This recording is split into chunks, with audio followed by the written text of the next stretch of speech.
Good morning students.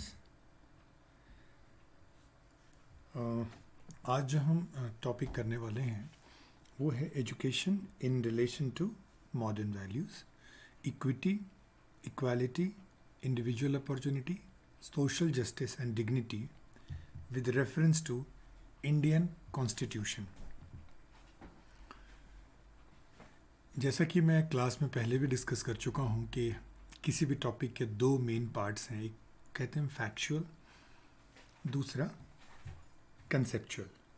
मेरा जो focus होगा इस वीडियो में या वीडियो की सीरीज़ में, जो 3-4 वीडियोस मैं भी इस टॉपिक के अराउंड डालूंगा, उसमें कंसेप्चुअल क्लैरिटी पे होगा कि आखिर ये शब्द हैं क्या, इनका शिक्षा के संदर्भ में क्या उसका अर्थ है।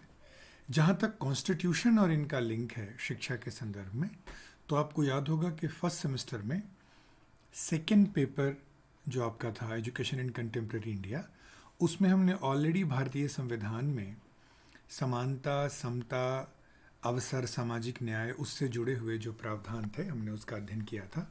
तो मैं सिर्फ उससे जुड़े हुए कुछ रेफरेंसेस यहाँ आपसे शेयर करूँगा। बाकी फैक्चुअल पार्ट मैं एज्यूम करता हूँ कि जिस स्टेज पे आप हैं आप फैक्चुअल पार्ट को खुद ही कवर करेंगे। तो ये आउटलाइन है। सबसे पहले हम डिस्कस करेंगे वैल्यूज़ क्या है, क्योंकि आप देखें अब इसमें तो जो शब्द हैं हम बेसिकली उसी को एक एक करके समझेंगे। वैल्यूज़ क्या हैं, ट्रेडिशनल वैल्यू क्या है, मॉडर्न वैल्यू क्या है, उनके एजुकेशन से क्या लिंक है, उनका संविधान से क्या लिंक है, इक्विटी क्या है जो दरअसल इक्वालिटी तक पहुंचने का जरिया है, इक्वालिटी क्या है जो अल्टीमेट एम है सोसाइटी में इस्टेब्लिश करने का, और वो थ्रू इंडिविजुअल अपॉर्चुनिटी ही पॉसिबल है। और इसके लिए ज़रूरी है कि न्यायपूर्ण तरीके से हम सामाजिक न्याय तक पहुँचें। तो सोशल जस्टिस एक इंस्ट्रूमेंटल वैल्यू भी है और सोशल जस्टिस एक टर्मिनल वैल्यू भी है। इन टर्म्स को भी हम आने वाली स्लाइड में समझेंगे। डिग्निटी का यहाँ जो अर्थ है वो ये है कि आप विद्यार्थियों से और शिक्षकों से किस तरीके से डील करते हैं। सबसे पहले ये देखते हैं वैल्यूज़ क्या है। वैल्यूज़ मूल्य, साधारण शब्दों में जो वर्थ है, जो इम्पोर्टेंस है किसी चीज़ की, जो यूज़फुलनेस है किसी चीज़ की, वो इसकी वैल्यू है। जैसे हम कहते हैं ना सोने की वैल्यू ये है, चांदी की वैल्यू ये है। तो ultimately we are talking about usefulness and importance. Simple भाषा में ये ब्रॉड एथिकल प्रेफरेंसेस हैं। किसी भी कोर्स ऑफ एक्शन के पॉइंट ऑफ व्यू से जो आप प्रेफर करते हैं वो आपकी वैल्यूज़ को बताता है। आपके पास 2 घंटे का टाइम है, आप कपड़े धोते हैं उस 2 घंटे में, कि आपके फ्रेंड के मदर बीमार हैं उनको देखने हॉस्पिटल जाते हैं, या आपने कई दिनों से एक्सरसाइज नहीं की है वो एक्सरसाइज करते हैं, या आप कॉम्पिटिटिव एग्ज़ाम की तैयारी कर रहे हैं और आपको जनरल स्टडीज़ रिवाइज करनी है वो करते हैं। तो वो 2 घंटे जो आपके पास हैं उसमें आप जो करने के लिए चुनते हैं, ऑफ कोर्स आप कुछ चुनेंगे तो इसलिए क्योंकि आप उसको वैल्यूएबल मानते हैं, आप उसको वैल्यू देते हैं।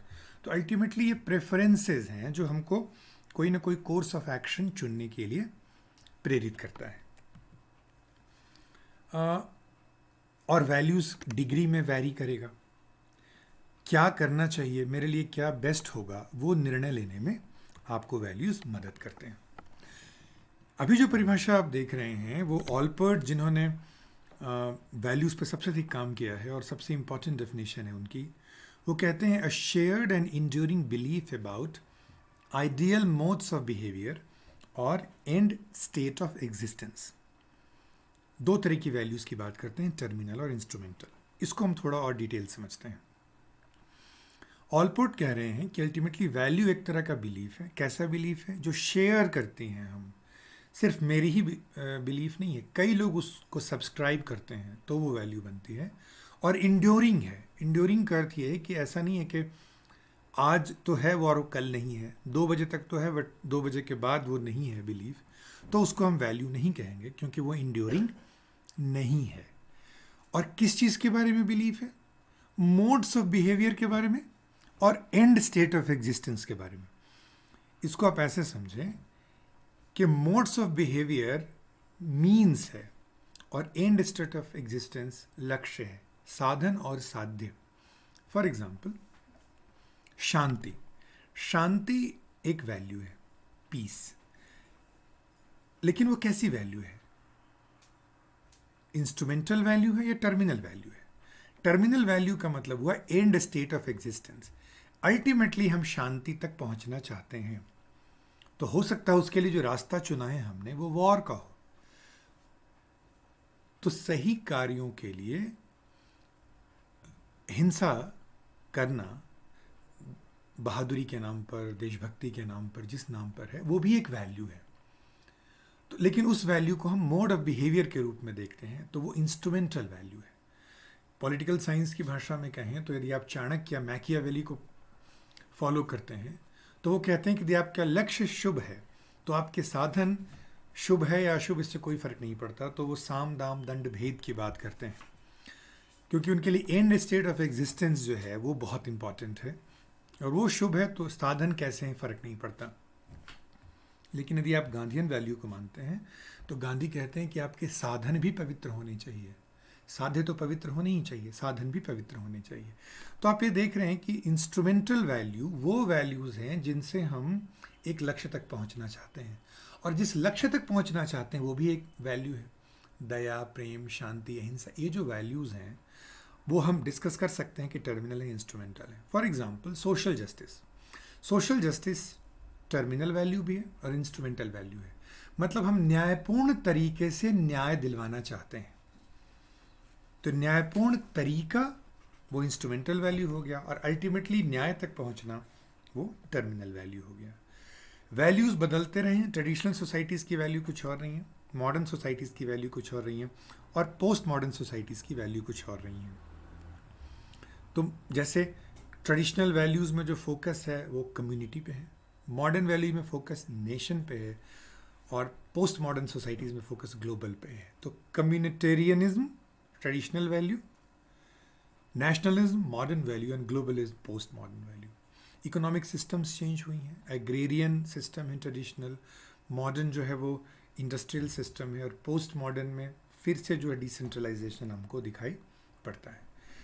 तो मॉडर्न वैल्यूज़ की बात हो रही है, तो सबसे पहले ये समझते हैं मॉडर्निटी क्या है। मॉडर्नस लैटिन भाषा का शब्द है जिससे ये बना है, जिसका मतलब होता है just now. But funny part ये है कि ये शब्द 5th सेंचुरी का है। इसका मतलब हर युग के लोगों को ये लगता रहा है कि वो मॉडर्न है, क्योंकि वो अपने आप की तुलना पिछले युगों से करते रहे हैं। आधुनिक अंग्रेजी में 3 शब्दों में मॉडर्न का, 3 अर्थों में मॉडर्न शब्द का प्रयोग होता है। एक तो हिस्टोरिकल कॉन्टेक्स्ट में मॉडर्न का प्रयोग होता है, एंशियंट, मेडिएवल और मॉडर्न। मतलब मध्यकाल का जो डार्क एज था उसके बाद जो पुनर्जागरण रेनेसां का पीरियड आया है उससे, तो एक हिस्टोरिकल पीरियड के रूप में देखते हैं। दूसरा मॉडर्निटी का मतलब है movement in art, painting, art के क्षेत्र में जो आधुनिकता का एक दौर आता है उसको हम मॉडर्निटी के सेंस में देखते हैं। और तीसरा जिस अर्थ में हम प्रयोग करने वाले हैं वो socio cultural norms and practices के रूप में है, जो पोस्ट मेडिएवल यूरोप में जन्म लेता है। लार्जली मॉडर्निटी का सिंपली मतलब है क्वेश्चनिंग और रिजेक्शन ऑफ ट्रेडिशन और मूविंग अवे फ्रॉम ट्रेडिशन। परंपरा पर प्रश्न उठाना, उसको रिजेक्ट करना और उससे दूर जाना, इन 3 अर्थों में हम आधुनिक संदर्भों में मॉडर्निटी को समझते हैं। पहले कलेक्टिविस्टिक कल्चर पे फोकस था, मॉडर्निटी में इंडिविजुअलिज्म पे फोकस है। पहले स्लेवरी एक तरह की हायरार्की फॉलो करना एक तरह का नॉर्म था, लेकिन अब फ्रीडम की बात हो रही है। पहले सबको अलग अलग ट्रीट करना नॉर्मल था, बट जो मॉडर्न वैल्यूज़ हैं उसमें फॉर्मल इक्वालिटी की बात की जा रही है। अब पहले जो फेथ गॉड में ज़्यादा है, अब सोशल, साइंटिफिक, टेक्नोलॉजिकल प्रोग्रेस में ज़्यादा है। पहले स्टेटस को, यथास्थिति बनाए रखने पे फोकस है, लेकिन अब वो प्रोग्रेस पे फोकस है, रैशनलाइजेशन पे फोकस है, प्रोफेशनलाइजेशन पे फोकस है। पहले फ्यूडलिज्म पे फोकस था, अब कैपिटलिज्म पे फोकस है, मार्केट इकोनॉमी पे फोकस है। जो एग्रेरियन इम्फेसिस था ट्रेडिशनल सोसाइटी में, वो इंडस्ट्रियल सोसाइटी में फोकस है। पहले अर्बन सोसाइटीज़ में फोकस था, रूरल में फोकस था, अब अर्बन में फोकस है। पहले धर्म को फॉलो करने पे फोकस था, अब धर्मनिरपेक्षता पे फोकस है। तो आप ये देख रहे हैं कि जो पूरा का पूरा शिफ्ट है वही मॉडर्निज्म है। नेशन स्टेट की अवधारणा, प्रतिनिधि लोकतंत्र की अवधारणा, पब्लिक एजुकेशन सिस्टम की अवधारणा, वो मॉडर्निटी के लक्षण हैं। शिक्षा में मॉडर्निटी की जब हम बात करते हैं तो एटीट्यूडनल लेवल की हम बात करते हैं। तो फोकस किस पे है? किन लोगों को हम मॉडर्न व्यू वाले लोग कहते हैं, जो चेंज प्रोन हो, नए एक्सपीरियंसेस के लिए ओपन हो, साइंटिफिक ओरिएंटेशन रखते हो, डेमोक्रेटिक ओरिएंटेशन रखते हो, सेक्युलर ओरिएंटेशन रखते हो, प्रोग्रेस अचीवमेंट की तरफ झुकाव जिनका हो। यदि हम थ्योरेटिकली देखें तो इनके एजुकेशन से लिंकेजेस जो हैं वो बहुत क्लियरली दिखाई पड़ते हैं। एक तो हम यूनिवर्सलाइजेशन पे देखते हैं कि क्या इक्वालिटी है, सोशल जस्टिस है, सबको शिक्षा अवेलेबल है। यदि अवेलेबल है वो उसको एक्सेस कर पा रहे हैं, एक्सेस कर पा रहे हैं तो क्या नामांकन भी करा रहे हैं, नामांकन कर ले रहे हैं तो क्या रिटेंशन भी है, रिटेंशन यदि है तो 1 साल का कोर्स 2 साल में तो नहीं कर रहे हैं, वो पूरा का पूरा primary education secondary education complete तो नहीं कर पा रहे हैं, कंप्लीट कर पा रहे हैं तो मार्जिन पे कर रहे हैं या डिस्टिंक्शन के साथ कर रहे हैं, और कंप्लीट करने के बाद नेक्स्ट स्टेज में ट्रांजिशन हो रही है कि नहीं, इसमें क्या किस तरह की असमानताएं हैं, धर्म, जाति, लिंग, भाषा, क्षेत्र के आधार पर असमानताएं हैं, इसका मतलब यूनिवर्सलाइजेशन नहीं हो पा रहा है। और प्रैक्टिस में जो स्टेट है हमारा, हमारा राज्य जो है, देश है जो हमारा, वो एक तरह से जो मॉडर्न वैल्यू को लागू नहीं कर पा रहा शिक्षा के क्षेत्र में। दूसरा, मॉडर्न वैल्यूज हम करिकुलम में देखते हैं, जो मैंने आपको पिछली स्लाइड में डिस्कस किया कि हमारी करिकुलम 2 तरह का, एक्सप्लिसिट और हिडन, छुपा हुआ जो करिकुलम है। इन दोनों में क्या हम समान व्यवहार कर रहे हैं, समानता, सामाजिक न्याय, इसका हम ध्यान रख पा रहे हैं कि नहीं। करिकुलम के जो टॉपिक हैं वो समानता, समता, सामाजिक न्याय को प्रेरित और पोषित करने के लिए योगदान दे रहा है या नहीं दे रहा है। शिक्षण की विधियां उसका पोषण कर पा रही हैं कि नहीं, और क्लासरूम में जिस तरह का जो हमारा व्यवहार है वो मॉडर्न वैल्यूज़ के हिसाब से कॉन्ग्रुएंट है या नहीं है। इनको हम यदि इकट्ठा देखें तो इक्विटी क्या है, इंस्ट्रूमेंटल वैल्यू, जिससे कि हम इक्वालिटी के टर्मिनल वैल्यू तक पहुंचते हैं, और वो लागू तब होती है जब हम इंडिविजुअल अपॉर्चुनिटी देते हैं, जो राइट्स हैं उसको देते हैं। और सोशल जस्टिस, जैसा मैंने पहले कहा, इंस्ट्रूमेंटल वैल्यू भी है और टर्मिनल वैल्यू भी है, क्योंकि सोशल जस्टिस के सोशली जस्ट तरीकों का इस्तेमाल करके हम सामाजिक न्याय के टर्मिनल वैल्यू तक पहुंचते हैं। और डिग्निटी आपको पता कोर ह्यूमन वैल्यू है कि यदि एक मनुष्य है, एक व्यक्ति है, तो उसका होना ही उसके रिस्पेक्ट करने के लिए काफ़ी बड़ा रीज़न है। उसके लिए और किसी क्वालिफिकेशन, धर्म, जाति, उम्र, भाषा, लिंग, किसी तरह की कोई क्वालिफिकेशन की आवश्यकता नहीं है। इन सबको यदि मैं मिलाकर एक पंक्ति में समराइज करूं एजुकेशन के कॉन्टेक्स्ट में, तो ये मैंने लिखा है, जो मेरी समझ बनी है, जो आपसे मैं शेयर कर रहा हूँ। इन सारे वैल्यूज़ का एजुकेशन में क्या अर्थ है। एजुकेशन सिस्टम जिसमें कि administrator, planner, policy makers, teachers, curriculum developers सारे आते हैं, इन सबको educational system need to uphold dignity of individual, ensuring equal opportunity to all, taking equity measures in just manner in order to achieve equality and social justice।